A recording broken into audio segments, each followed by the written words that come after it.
Welcome back to Conversation to Close, the channel where we break down real estate strategies to help you close more deals and make more money. I'm Sean, and today we're talking about how to structure your deals like a pro using Deal Sniper.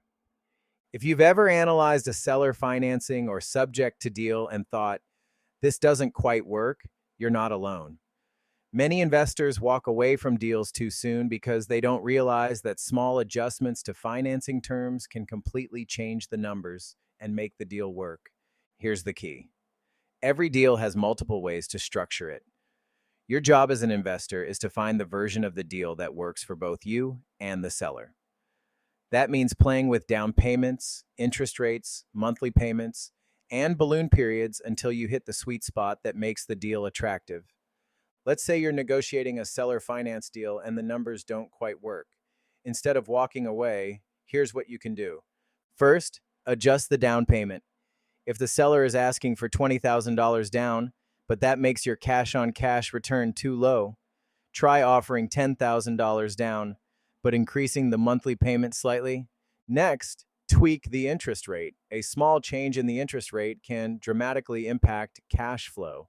If the seller wants 6% interest, but that makes the deal too tight, try negotiating it down to 4% while keeping other terms in place.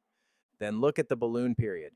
If you're structuring a subject to deal and the seller is worried about their name staying on the loan too long, offer a shorter balloon, maybe 5 to 7 years instead of 10 plus years.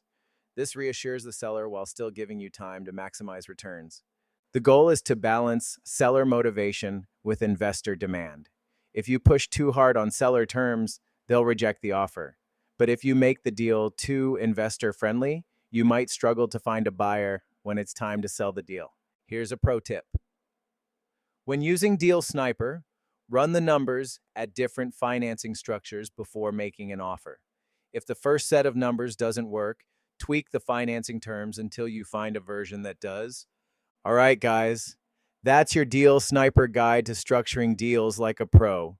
If you found this helpful, hit that like button, subscribe for more real estate investing insights, and drop a comment below with your biggest takeaway from today's video.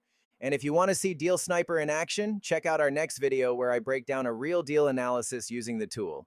Until next time, keep closing deals and making moves. See you in the next one.